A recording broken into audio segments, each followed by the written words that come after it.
السلام علیکم اسٹوڈنٹس، آج آپ کو مطالعہ پاکستان اسٹڈیز کا چیپٹر نمبر 1 اس کے شارٹ کویسچنز آج کے لیکچر میں شامل کیے جا رہے ہیں، اور ان کے جو شارٹ کویسچنز ہیں یہ بہت امپورٹنٹ شارٹ کویسچنز میں آپ کو آج پڑھاؤں گا۔ اس کے اندر ایک بات تو یہ آپ نے یاد رکھنی ہے کہ جو ہمارا پہلا چیپٹر ہے نظریہ پاکستان، اس کے اندر جو چیز بتائی گئی وہ پاکستان بننے سے پہلے کی اسٹرگل ہے، یعنی 1857 کی وار سے لے کر 1947 تک کا جو ایرا ہے یعنی وقت ہے، اس کے اندر کون کون سے واقعات ہوئے، کس کس طرح سے سیاسی رہنماؤں نے جدوجہد کی اور کس طرح پاکستان حاصل کیا گیا، بیچ میں کون کون سی رکاوٹیں آئیں اور ان رکاوٹوں کو کس طرح سے دور کیا گیا۔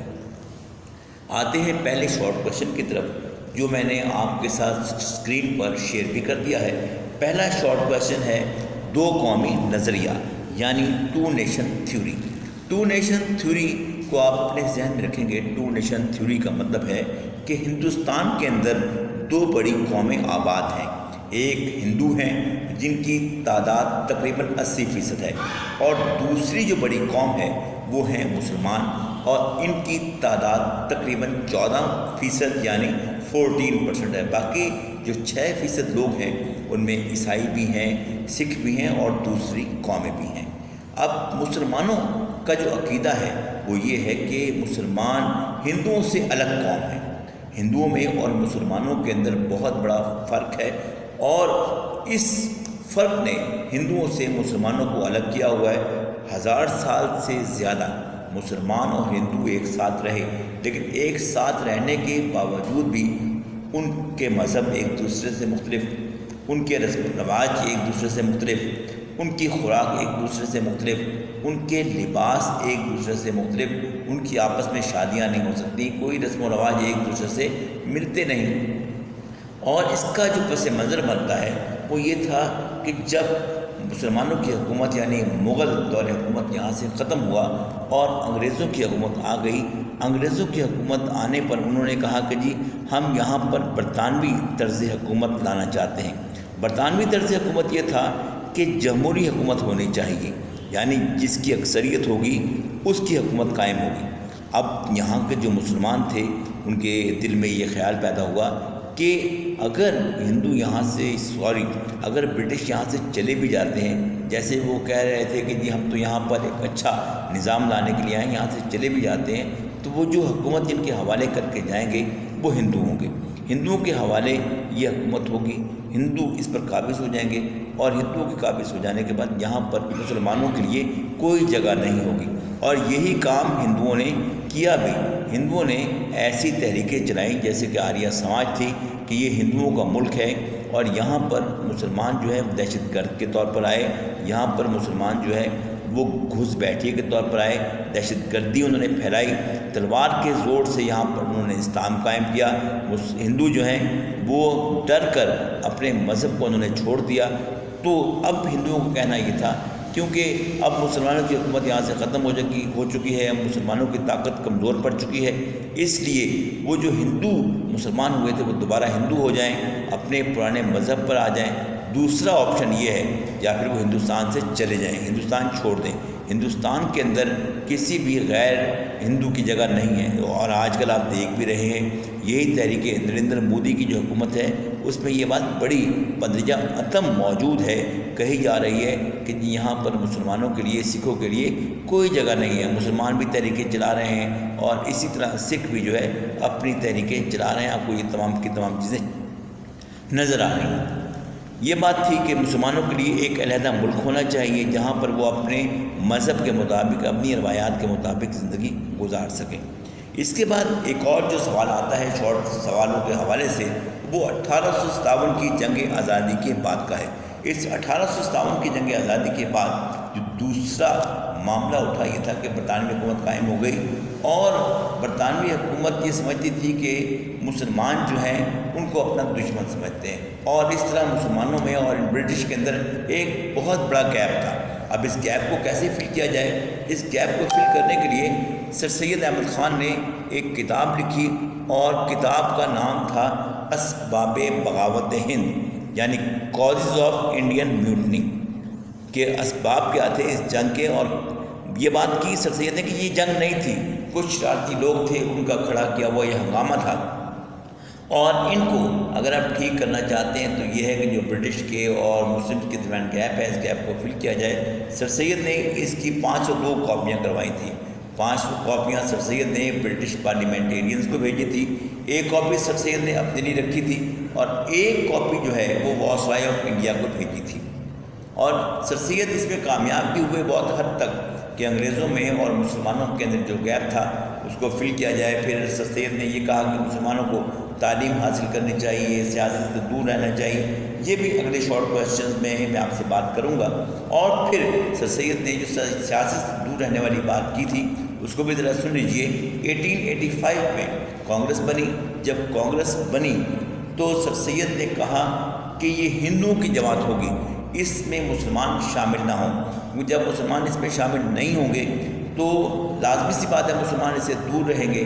اور یہی جو میں شارٹ کویسچن اب آپ کو پڑھا رہا ہوں، تقسیم بنگال ہمارا نیکسٹ شارٹ کویسچن ہے، اس میں سر سید کی کہی ہوئی بات سچ ثابت ہو گئی۔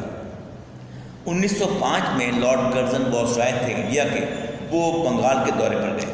جب بنگال کا دورہ کیا تو انہوں نے دیکھا کہ بنگال ایک بڑا پروونس ہے، آبادی جو ہے وہ کروڑوں میں ہے، اور اس کو کنٹرول کرنا ایک صوبے کے تحت یعنی ایک حکومت کے تحت ممکن نہیں ہے۔ انہوں نے یہ کیا کہ اس کو 2 صوبوں میں تقسیم کر دیا جائے، ایک مشرقی بنگال اور دوسرا مغربی بنگال۔ مشرقی بنگال وہ علاقہ تھا جہاں پر مسلمانوں کی آبادی تھی، اور بعد میں جب پاکستان بنا ہے تو یہ مشرقی پاکستان تھا، اس کو مشرقی بنگال کہا جاتا ہے۔ یہ مشرقی پاکستان بنا، پاکستان کا حصہ بنا۔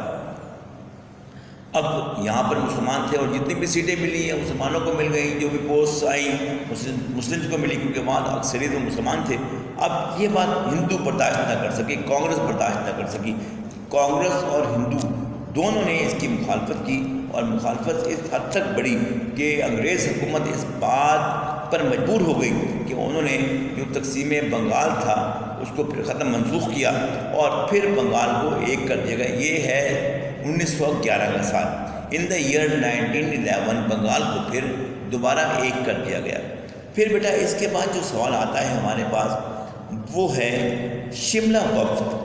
اب بیٹے کچھ واقعات ایسے ہوتے ہیں جو ہمارے لیے آئی اوپنر ہوتے ہیں، ہماری آنکھیں کھلتی ہیں، ہم حالات کو دیکھتے ہیں، ہم کہتے ہیں نہیں اگر ہم اسی جگہ پر چلیں تو ہم تو ناکام ہو جائیں گے، ہم فلاپ ہو جائیں گے، اور ہم نے اپنے آپ کو چلانا ہے، اور چلانے کے لیے ہمیں کرنا یہ ہوگا کہ کیا یہ چیزیں ہمارے لیے درست ہوں گی یا نہیں۔ اور مسلمانوں نے اب یہ سوچا تقسیم بنگال کے بعد کہ اب ہمیں کرنا یہ ہوگا، کیونکہ ہندو اس کو اپوز کر رہے ہیں، کانگریس کو اپوز کر رہی ہے، تو اپنا ایک ڈیلیگیشن ترتیب دیں، اپنا ایک وفد ترتیب دیں، اور یہ وفد جا کر ملے وائسرائے سے، وائسرائے کے سامنے اپنی ڈیمانڈ پیش کرے، اپنے مطالبات پیش کرے، اور وائسرائے کو بتائے کہ جی ہماری ڈیمانڈ یہ ہیں۔ سب یہ 35 ارکان تھے مسلمان، یہ جا کر شملہ میں ملے لارڈ منٹو کو۔ لارڈ منٹو اس وقت وائسرائے تھے انڈیا کے، اور اپنے مطالبات پیش کیے۔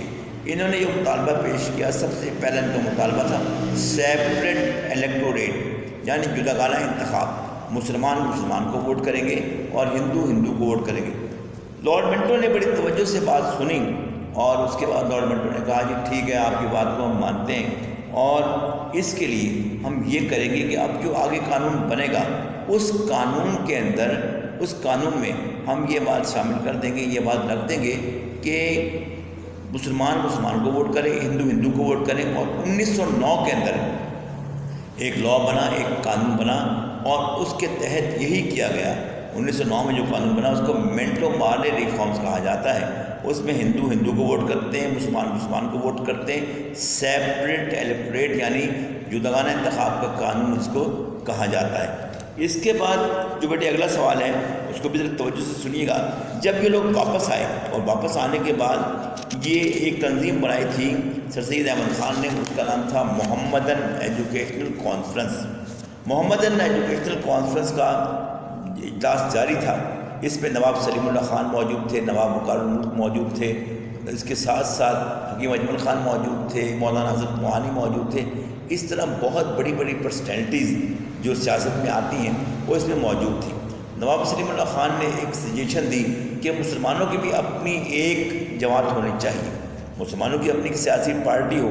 باقی جو لوگ وہاں موجود تھے انہوں نے کہا جی بالکل بات ٹھیک ہے، مسلمانوں کی اپنی جماعت ہو، اور وہاں پر یہ فیصلہ کیا کہ یہ وقت ہے 30 دسمبر 1906 کا فیصلہ یہ کیا گیا کہ جماعت ہونی چاہیے۔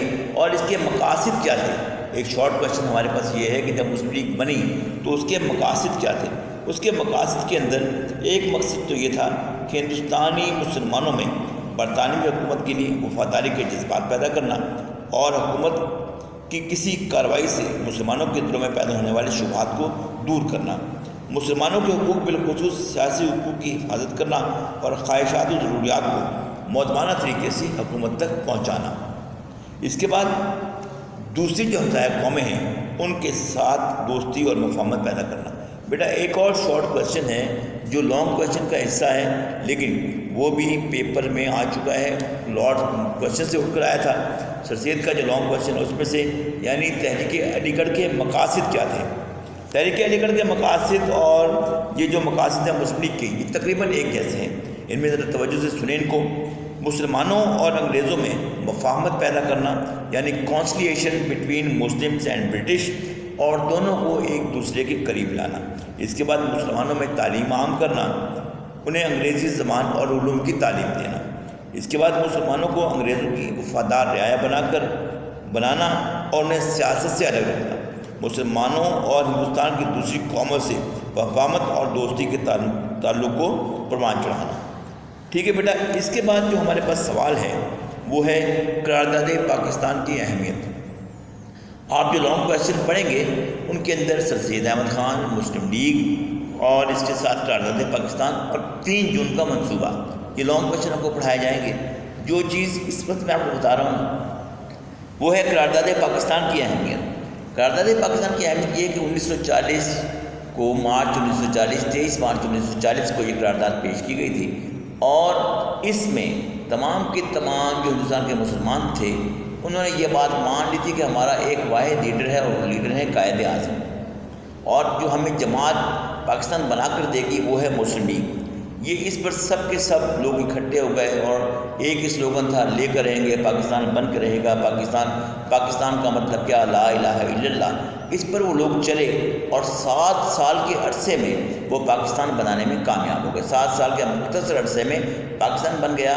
یہ ہے قرارداد پاکستان کی اہمیت۔